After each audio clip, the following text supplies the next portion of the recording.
Welcome to Good Effort channel. Good morning students. இன்னைக்கு நம்ம exercise 6.4 question number 5 பார்க்கலாம். D, E and F are respectively the midpoints of sides AB, BC and CA of triangle ABC. Find the ratio of the areas of triangle DEF and triangle ABC. இப்போ midpoint சொல்லியிருக்காங்க DEF. இந்த D ABக்கு midpointா இருக்கு. So இங்கே D. Next வந்து E வந்து BCக்கு midpointா இருக்கு. So இங்கே E. F வந்து CAக்கு மிட் பாயிண்ட்டாக இருக்குது. ஸோ இங்கே F. ஸோ இந்த மிட் பாயிண்ட்ஸை நம்ம ஜாயின் பண்ணிடலாம். ஸோ இப்போ நமக்கு கொஷினில் என்ன கேட்டிருக்காங்க அப்படின்னா find the ratio of areas of triangle DEF and triangle ABC. So area of triangle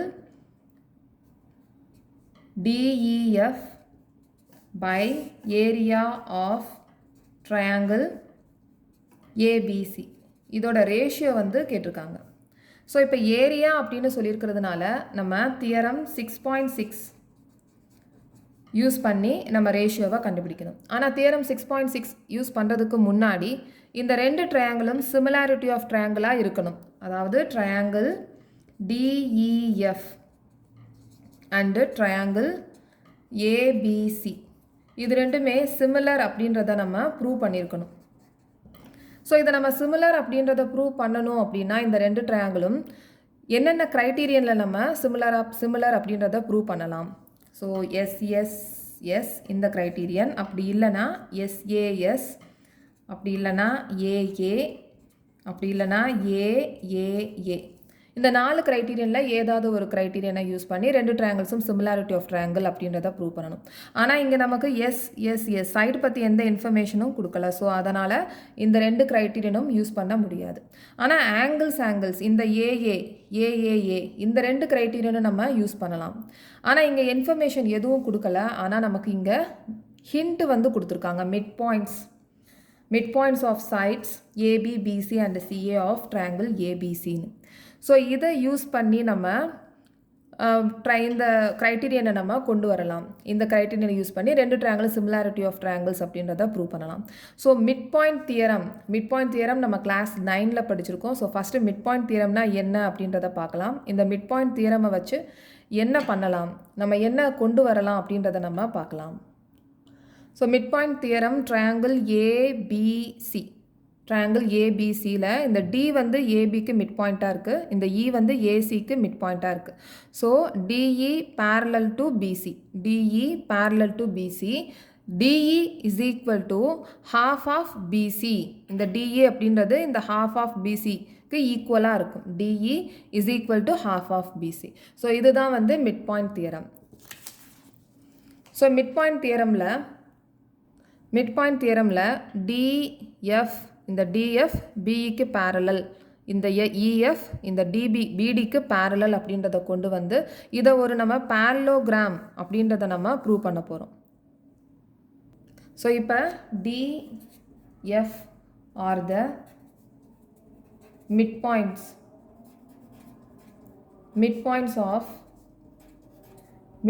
of AB and AC.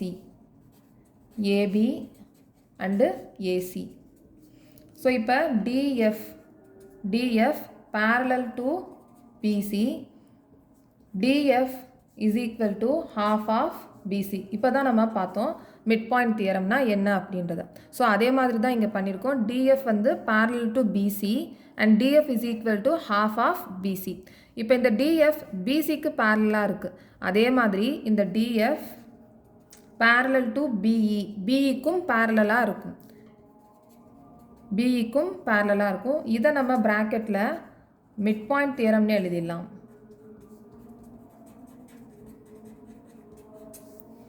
So இப்போ நம்ம DF parallel to BEன்னு எழுதியிருக்கோம். அதே மாதிரி இப்போ EF parallel to BDன்னு எழுதணும். அப்போ தான் நமக்கு parallelogram கிடைக்கும். அப்போ இந்த EF are the midpoint of E வந்து BCக்கு, BC and AC. ஸோ அப்போ EF parallel to AB EF is equal to half of AB. Okay, midpoint theorem படி EF parallel to AB, EF is equal to half of AB. அப்ப half of AB அப்படின்னா EF is equal to half of AB நம்ம BD-யா எடுத்துக்கலாம். அப்பதான் நமக்கு EF parallel to BD னு வரும். EF வந்து EF parallel to BD. So first வந்து நம்ம என்ன சொல்லியிருக்கோம், DF parallel to BE, DF parallel to BE. இங்க EF parallel to BD னு எழுதியிருக்கோம். EF parallel to BD. இதை நம்ம ஈக்குவேஷன் நம்பர் 1 போட்டலாம். இது ஈக்குவேஷன் நம்பர் 2. ஸோ இப்போ நமக்கு DF parallel to BE, EF parallel to BD னு இருக்கு. ஸோ ஒரு parallelogram-ல ஆப்போசிட் சைட்ஸ் வந்து parallel-ஆ இருக்கும். இது இதுக்கு parallel-ஆ இருக்கும், இது இதுக்கு parallel-ஆ இருக்கும். ஸோ இந்த மாதிரி இருந்துச்சு அப்படின்னா அது parallelogram. அப்போ BEFD வந்து ஒரு parallelogram. So from equation 1 and 2 DFEB is a parallelogram. அதே மாதிரி இந்த சைடு நம்ம என்ன ஸ்டெப்ஸ் பண்ணோமோ அதே மாதிரி ஸ்டெப்ஸ் எழுதி ECFD இதுவும் parallelogramனு எழுதணும். ஆனால் இதே ஸ்டெப்ஸை திருப்பி ரிப்பீட் பண்ணாமல் சிமிலர்லின்னு சொல்லி இது ஒரு parallelogram அப்படின்றத எழுதிடலாம். Similarly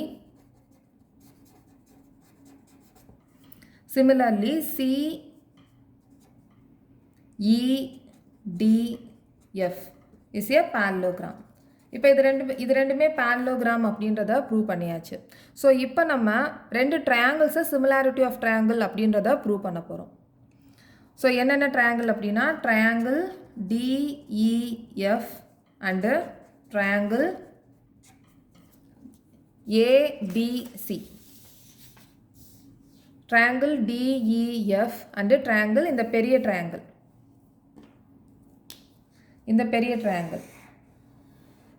ABC. இந்த ரெண்டு ட்ரையாங்கிளும் சிமிலாரிட்டி ஆஃப் ட்ரையாங்கிள் அப்படின்றத ப்ரூவ் பண்ண போகிறோம். So DEF and ABC. So இப்போ இதில் இந்த ஆங்கிளும் ஈக்குவல். ஏன்னா parallelogram ஆப்போசிட் ஆங்கிள்ஸ் வந்து ஈக்குவல்.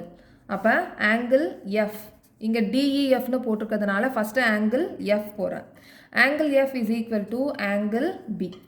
ஸோ ப்ராக்கெட்டில் opposite angles of parallelogram are equal. So அதே மாதிரி இப்போ ஆங்கிள் Dக்கு ஈக்குவல். ஸோ இங்கே நம்ம ஆங்கிள் D போட்டலாம். DEF இருக்குது ட்ரையாங்கிளில். ஸோ இங்கே angle D is equal to angle C. So same இதே தான் நம்ம எழுதணும். ஓகே, ஸோ இப்போ நமக்கு ஏஏ க்ரைட்டீரியனில் இந்த ரெண்டு ட்ரையாங்கிள்ஸும் சிமிலாரிட்டி ஆஃப் ட்ரையாங்கிள் ஆயிருக்கு. அப்போ triangle DEF similar to triangle இப்போ DEFனு போட்டாச்சு. இப்போ இந்த Fக்கு நேராக வந்து B எழுதணும். Dக்கு ஈக்குவலாக நம்ம என்ன எழுதியிருக்கோம், C எழுதியிருக்கோம். அப்போ C. இப்போ நடுவில் என்ன எழுதணும், பேலன்ஸ் A இருக்குது. அப்போ ட்ரையாங்கிள் CAB. ஸோ இங்கே எழுதும்போது எப்படி வேணால் எழுதலாம். ஆனால் சிமிலாரிட்டி ஆஃப் ட்ரையாங்கிள்ஸ் அப்படின்னு எழுதும்போது அதோட கரஸ்பாண்டிங் என்ன இருக்கோ அதை தான் எழுதணும். இப்போ Dக்கு C எழுதியாச்சு, Fக்கு B எழுதியாச்சு, Eக்கு A எழுதியாச்சு. By AA criterion, AA similarity criterion. So நம்ம இப்போ இந்த ரேஷியோஸை கண்டுபிடிக்கணும் அப்படின்னா ரெண்டு ட்ரையாங்கிள்ஸும் சிமிலாரிட்டி ஆஃப் ட்ரையாங்கிள் அப்படின்றத ப்ரூவ் பண்ணணும்னு சொல்லியிருந்தோம். இப்போ ரெண்டு ட்ரையாங்கிள்ஸும் சிமிலாரிட்டி ஆஃப் ட்ரையாங்கிள் அப்படின்றத ப்ரூவ் பண்ணியாச்சு. இப்போ நம்ம தியரம் 6.6 நம்ம யூஸ் பண்ணணும்.